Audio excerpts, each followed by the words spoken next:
Welcome, sir. Good to meet you, sir. Welcome, sir.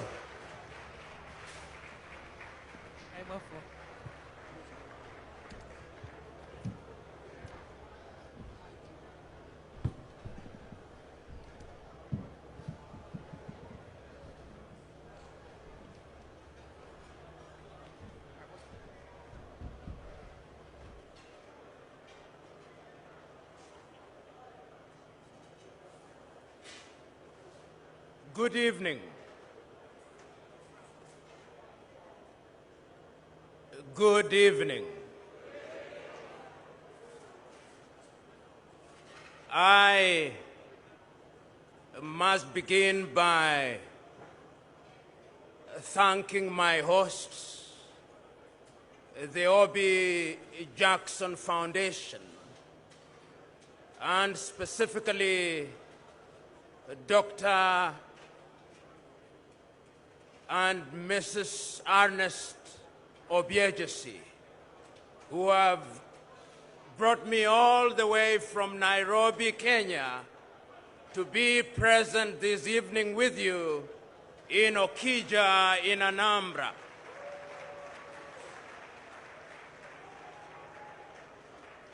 I'm acutely aware that this is a cultural event, and it gladdens my heart, therefore, that present in this assembly is the Oni of Ife, all the way from Oduduwa land. I'm also aware that Igwe Emeka Nnamdi Ekezie, who is the traditional ruler of Igbo, is present here in this assembly. And it also gladdens my heart that I have the opportunity this evening of being present in a land that I became aware of as a young man. I remember over 25 years ago, when I started going to school, I heard about this land of Igbo from great writers such as Chinua Achebe. If it was not Chinua Achebe that I was reading Flora Nwapa. And if it was not Flora, I was reading the poetry of Christopher Okigbo. And if I went beyond Igbo land, if I was not reading Okigbo, I was reading Cyprian Ekwensi. And if I was not reading Ekwensi, I was reading Wole Soyinka. So that even in those early days, I was able to recognize that what a young man cannot see standing on the Iroko tree, an old man will see sitting down. I remember those days with nostalgia. And I also remember that it was not only in the realm of literature that I met great Nigerians. The first person to teach me English through his book was another great Nigeria, Ogundipe. So that Nigeria and Igbo land has always been present in our lives in Africa. And when we started talking about the independence of Africa, if one did not read the great Zik of Africa, Nnamdi Azikiwe, one was not reading history. So there is a sense in which Nigeria and Igbo land has always been present. I remember not once, not twice, it being said in jest that if you go to any part of the world and you do not find an Igbo, run away from that place, because that is not a good place.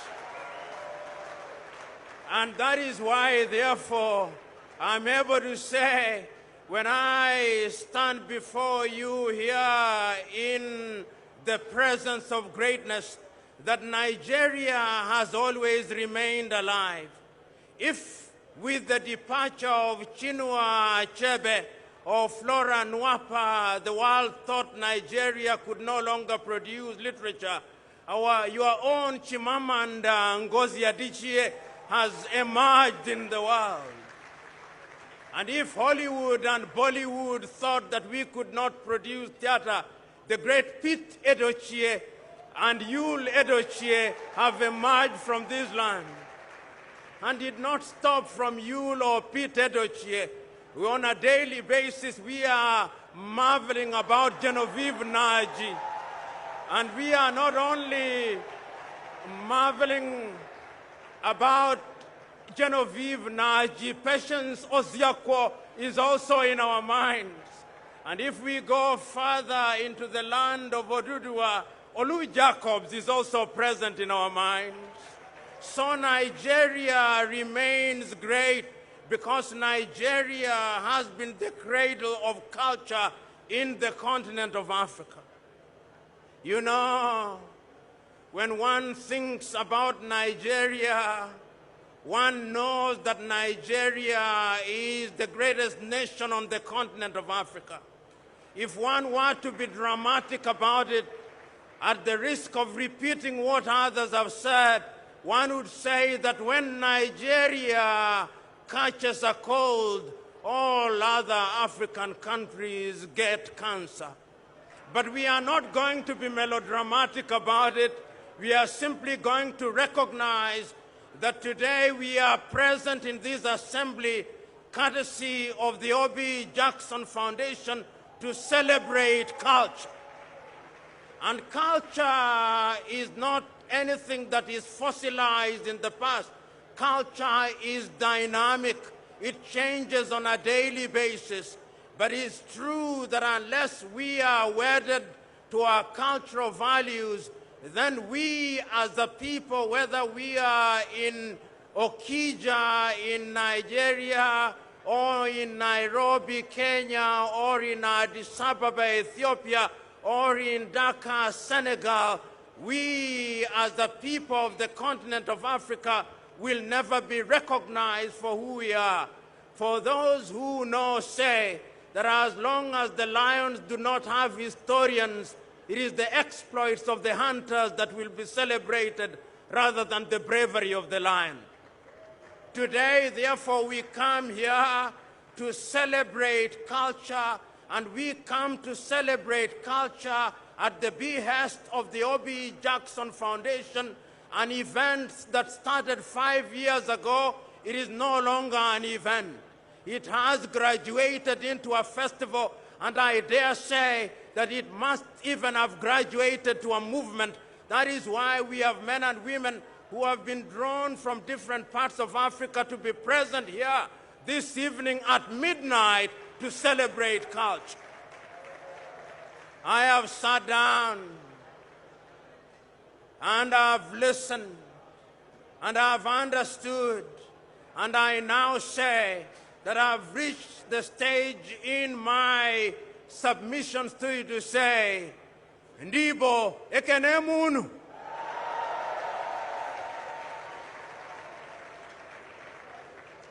And now that I've saluted the Igbos who are present in this assembly, let us remind ourselves why it is that we are celebrating culture. You know, there is a great and immortal Kiswahili saying that he or she who does not recognize his or her culture will be eternally a slave. And we are here, therefore, to remind ourselves that the time has come for Africa and Africans to demand of the world that we can no longer afford the misfortune of communing with other civilizations as if we were children of a lesser God. We have come here to tell ourselves that we can no longer apologize for our condition. We have come here to remind ourselves that we can no longer be nostalgic of the past without projecting into the future. We have come here in order to celebrate the future as informed by the past. And that is why the face of Okija is the re-energization of our resolve and the recognition that we must side forward in the recognition that Africa is the cradle of humanity. Times without number, those who are in the business of revising history have attempted to deny that fact, but is now recognized beyond peradventure that humanity and civilization started here. When Europe was still dwelling in the caves, there were organized kingdoms in this part of the world. When Europe did not know what astronomy was, the Dogon were speaking to the civilizations of the world. Africa is the cradle of civilization, and Africa is where we must be. But you know, our civilization was rudely interrupted.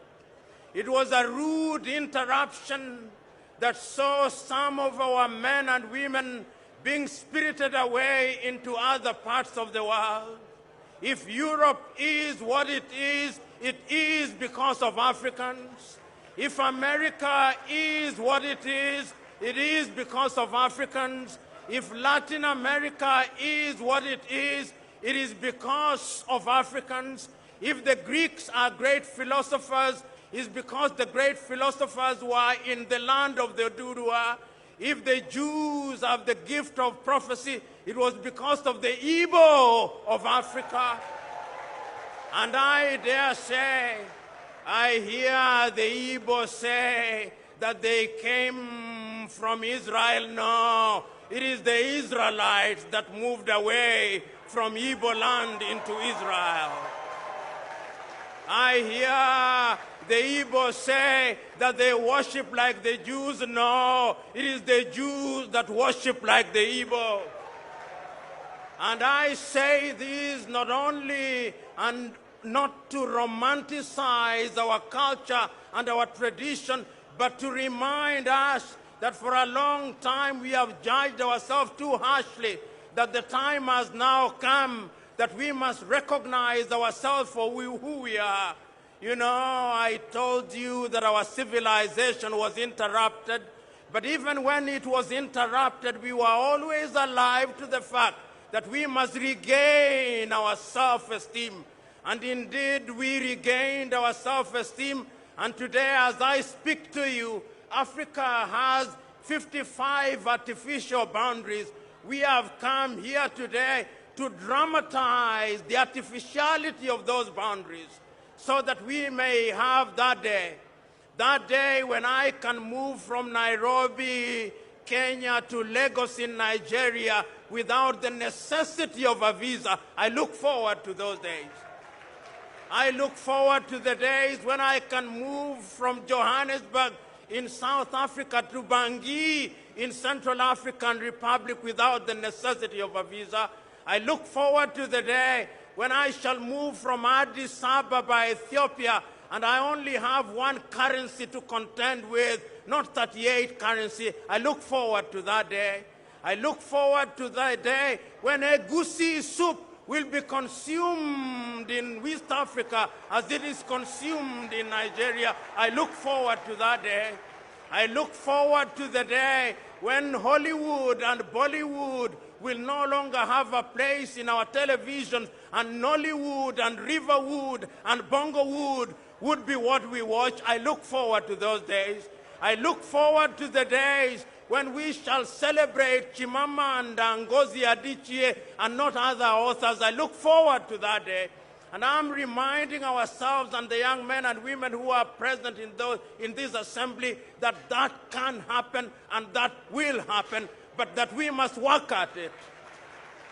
Oh, fellow Africans, how it pains me at times without number when I see young men and women moving from Banjul in the Gambia, from Cotonou and Lomé, from Monrovia and Freetown, from Accra in Ghana, from Lagos, crossing the Sahara and meeting their death in the Mediterranean in search of some greener pasture, yet the pasture is greener on this side. I look forward to the day when Africans will be treated with dignity at every airport in the world. I look forward to that day. And that is why we are here in Okija, to remind ourselves that we have the ability, that we have both the intellectual wherewithal, that we have the capability and the capacity not only of demonstrating to ourselves, but demonstrating to the world that we can achieve it. And Okija, in a manner of speaking, is the beginning of that journey. A journey that started 5 years ago. You know, I do not possess the prophetic gift of the Egugus of Igbo land, but I am able to look at the future. And when I look at that future, and I use the face of Okija as my vantage points, I see many things. I see Africa rising.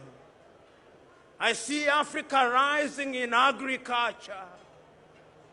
I see jollof rice and rice that is consumed in Nigeria, being produced in Nigeria, and being produced in Ghana, and being produced in Senegal. I see that.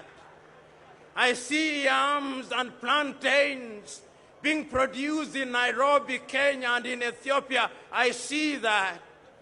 I see the beautiful clothes that are worn by Nigerians not being made in the Netherlands, but being made in Kaduna in Nigeria. I see that. I see the beautiful things that are being done in this part of the world happening here. This morning, when I had the privilege and advantage at once of visiting the O.B. Jackson Women and Children's Hospital, and I saw the state of the art, and I saw how lifeless children were regaining life, I am convinced that time is coming when no Nigerian will visit the United States of America to receive treatment. I see and look forward to the day when no African will go to India or to Dubai to receive treatment. I look forward to those days. I look forward to the day when we will not go to Dubai to buy anything. We will come to Lagos in Nigeria. We will come to Anambra. We will come to Onitsha. I see those days.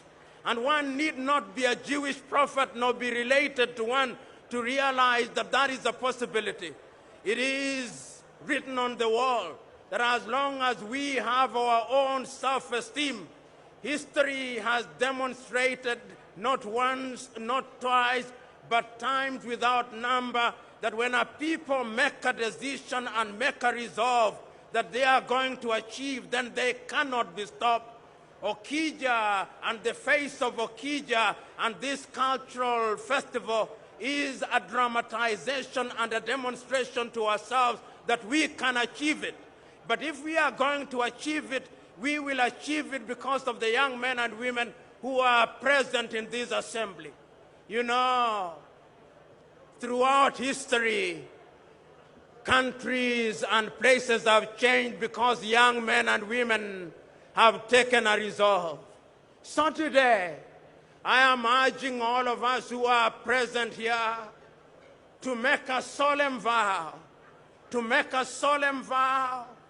that we will from today only seek the things that require effort by making effort. We make a solemn vow that we will not run away from our countries, that we will develop our countries, and that we are not children of a lesser God.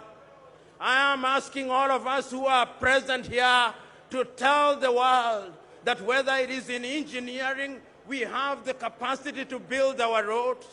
I am reminding each one of us here to tell the world that if it is in medicine we have the capacity to treat ourselves. I'm reminding those who are present here to tell the world that if it is in agriculture, we are capable of feeding ourselves, that if it is in technology, we are capable of succeeding in that area, so that when we meet with the rest of civilization, whether it's the Chinese or the English or the Americans, they will be able to say, lo and behold, the Negroes are capable of delivering, and that the Negroes are capable of producing, and that the Negroes are not children of a lesser God. I have no doubt in my mind when I look at those who are present here, when I look at the Oni of Ife, when I look at the Igwe, when I look at the professionals who are present here, that today is a great day. It is a great day because we are talking to each other at midnight. And when you talk to each other at midnight, you, the Igbo, are in the business of generating proverbs. One of the great proverbs that you generated is that when one sees a frog coming into daylight, then you know that something is after its life. It is midnight, but courtesy of technology, there is daylight in this assembly. And we who are the frogs, we are out here because there is something that is after our life. That thing is the realization that if we are not faithful to our cultural pursuits, then we will not realize what we deserve. At midnight, men and women do not talk for too long. At midnight, we only remind ourselves that this is a great cultural event. At midnight, we only remind ourselves that each one of us has a role to play. At midnight, we only remind ourselves that we younger people must listen to the older people. At midnight, we remind ourselves that the Igbo say that those children who wash their hands will eat with kings. At midnight, we remind ourselves that our mothers are great. That is why you Igbos name your children Neka, because mother is great. At midnight, we remind ourselves that we are going forward. At midnight, we are reminding ourselves that the 55 countries of Africa are artificial. At midnight, we are reminding ourselves that we have the ability. At midnight, we are recognizing that Africa will be great. At midnight, we remind ourselves that Africa will be great because Okija has started it. At midnight, we are reminding ourselves that the Igbos are once again beginning to regenerate African energy. At midnight, we are reminding ourselves that we can do it.